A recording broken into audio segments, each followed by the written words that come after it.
What's up, guys? This is my, it's not really like a face-off or anything. I just want to see what these are chronoing at right now. This one's having a little bit of issues. This is the one I bought from the online store. I believe a seal inside the regulator is kind of out. Or it's basically making it max pressure shoot all the time, which I don't want it to do, but I was kind of fiddling around with it. And I think I just need to buy like a $3 little regulator seat that goes in here, and that should fix that.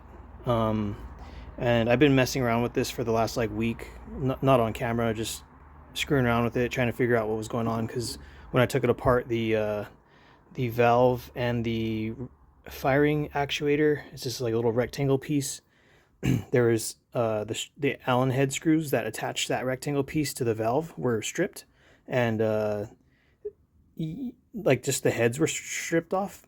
So the screw threads that go into the valve are completely fine. It's just I couldn't take it off, so I had to heat it up and get a pair of pliers and pretty much like wiggle it off. But then I ended up buying a new firing actuator. It's this little rectangle piece that attaches here. It was like $10 or $12. It's not that expensive to fix that. And then this is the one I got from eBay. It's been working perfectly fine. I haven't shot it for like 2 or 3 weeks. The last time I chronoed it, it was hitting like 33 joules with these 3.6 gram assorted nylon balls. This is the 8-round magazine. These are discontinued now. This is like one of the original TPXs from like 2009, 2010 when they came out, like 16 years ago or whatever. And this is the like modern TiPX, TiPX. And then yeah, you can see the serial number is 126,900 something, and the serial number on this one is number 1828. So this is a super old, one of the like first of the production sort of TPX markers. I've sent this into Tippmann. They replaced a bunch of stuff in here to make it like the modern TPX. So this regulator was old, and a bunch of other stuff in here was kind of screwed up. And I sent it in, and all they did was I just had to pay for shipping, and they sent it back to me and fixed everything that was wrong with it. So that they saved me like $100 and some in parts and stuff, because they had a part swap program that they had a long time ago, and they still honored it. So this has my Berna TCR barrel in it. That's why it's so long and sticking out. I mainly bought this one on the discountpaintball.com website because I wanted this barrel and an extra magazine, extended magazine. Prior to this, I only had one extended magazine, and I didn't have another barrel for my TPX. So I'm not sure if I want to sell one of these yet, or if I'm just going to keep both of them. It really doesn't like affect me either way. But I do like this barrel. It's pretty sick. It's a 10-inch barrel. This is an 11-inch barrel, and this is like the stock TiPX barrel. It barely sticks out like that much. So this is like 6¼ inches from end to end. The TCR stock barrel is 11 inches from end to end. And this it says hammerhead and it says lion claw, so I don't know, because I've seen on the MCS website that there's 2 different barrels.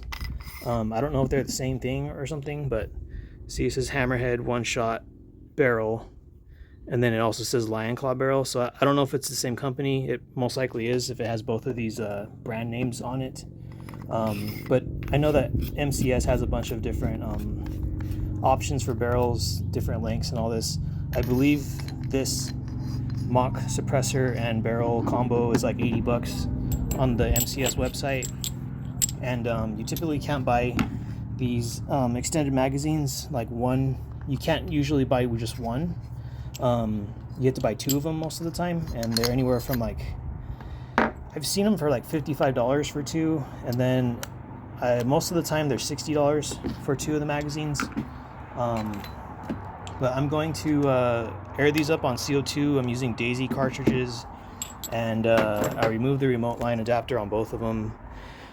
I'll be shooting these 3.6 gram balls, getting chrono readings, and just see where they're at on CO2 on a 12 gram normal, like the normal way you would use these in a home defense or self-defense situation. And yeah, these barrels make them ridiculously long, and the only bad thing with this barrel, is that it gets in the way of this CO2 cap. So like I can't typically remove this. I just can't get it out of there. So I have to loosen this up or take the thing off or whatever. Give myself some space to get it in there. So I'm going to set up my trash can. I'm just shooting the box, and I'm gonna start firing. I'm gonna see how many, pretty much what my high number is, and then how many shots I get out of each 12 gram cartridge. I think I'll probably get less shots out of the TiPX marker. I'm going to use the TiPX, the old eBay auction one, the old 2009, 2010 model one. I'm going to use that one first. I'll be right back. All right, you guys, I got the TPX paintball marker. This is the eBay one. This ended up costing me like $167. But it came with 4 8-round magazines, a holster, and this marker. The holster is usually like $50 by itself, and the magazines are like, you can't get 8-round magazines anymore. I guess there was issues with the paintballs feeding, but I would rather have 8 shots than 7 shots because I'm not using this for paintball. Typically the 7-round magazines are like $50 or $53 for a pair. So here's the first shot. 430. So that's pretty much like 30 joules, I think.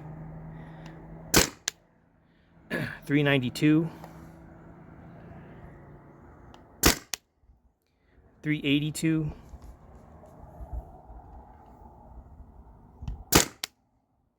394.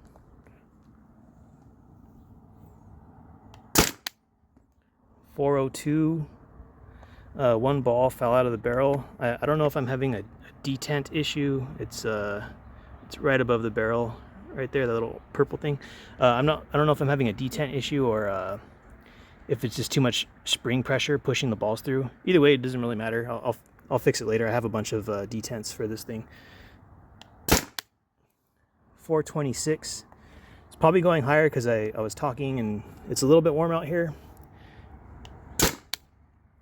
394. So this is pretty damn good for an old paintball marker.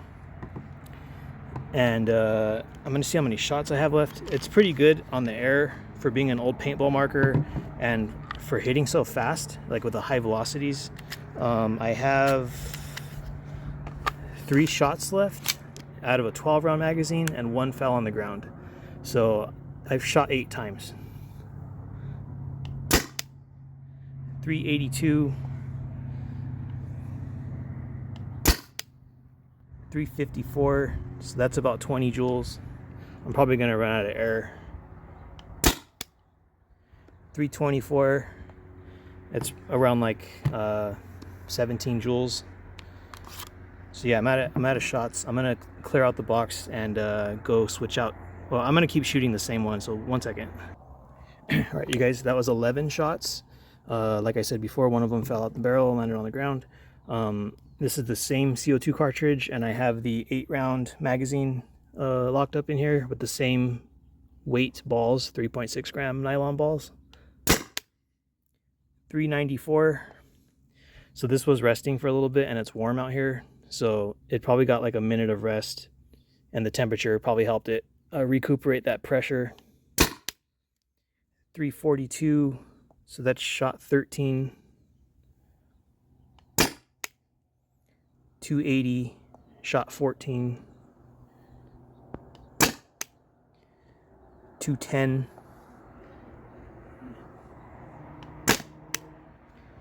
114. So pretty much got 12 shots.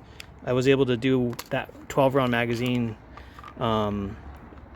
with just a couple rounds that dropped down in velocity pretty good. If I was rapid firing this, I'm pretty sure those numbers would fluctuate way more than they did.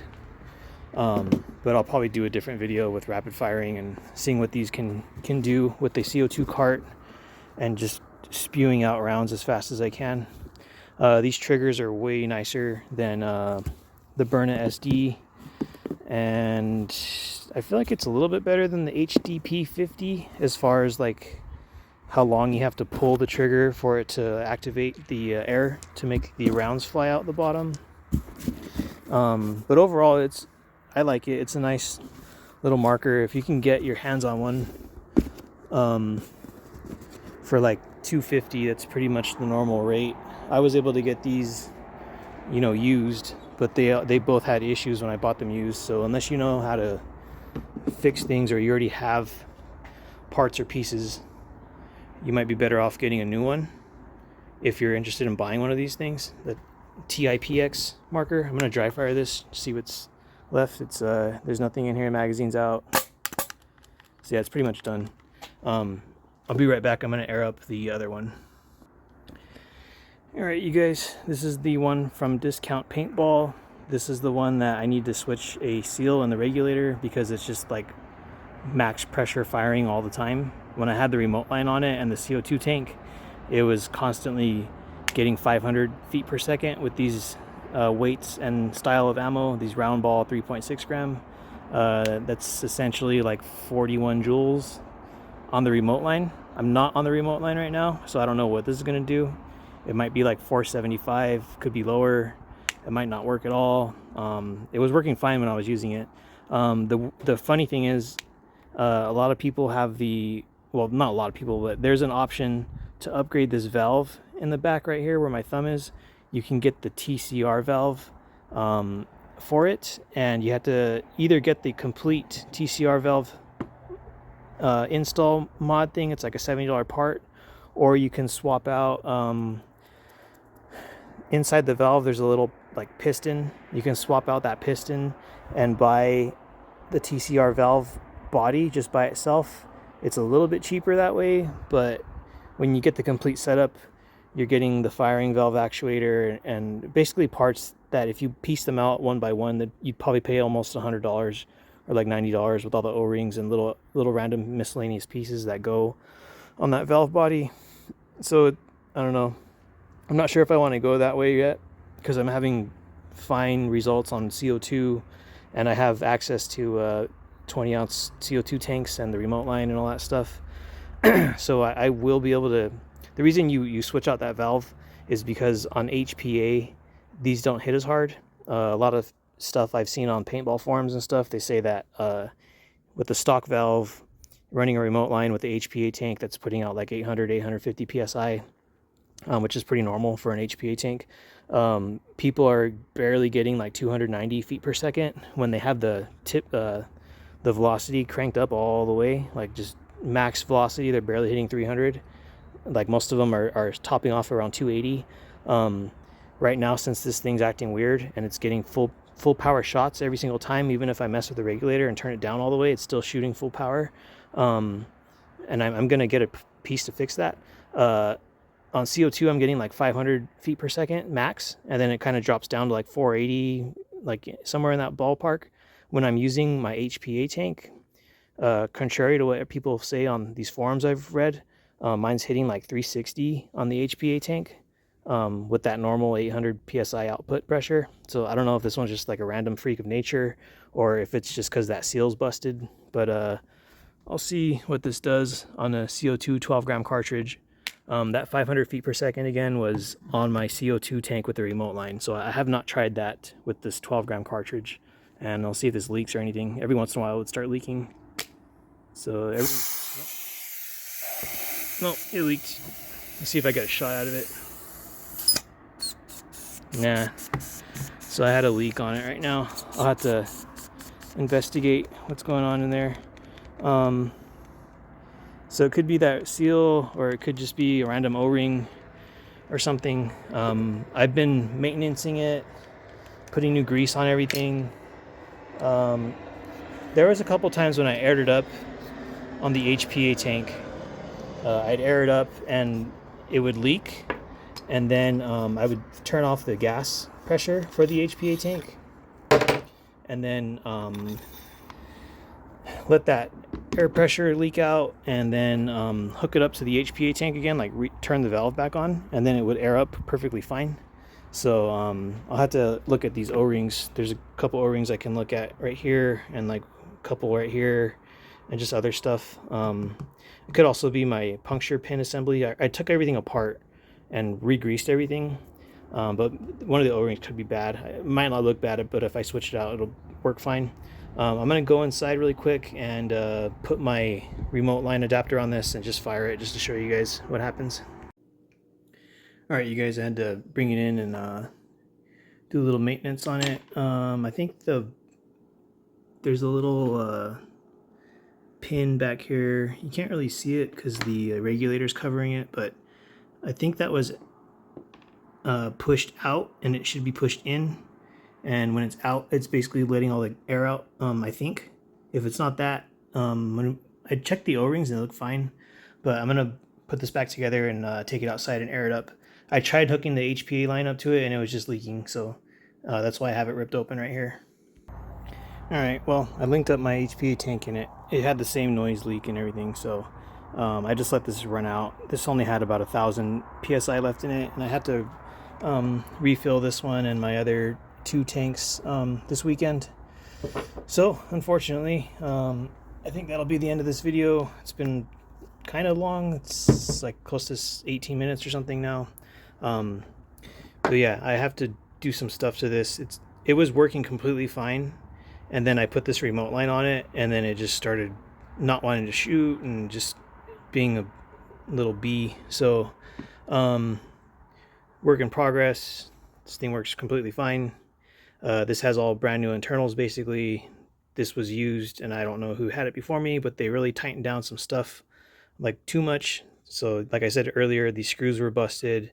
The power tube that is attaching the bolts guide and the valve, there's some threads on that. That was like super over tightened. Luckily all the O-rings looked fine and everything, but I feel like it's probably my regulator seal leaking. But I'll tear it open and see what I can do to it. But anyways, guys, have a good one.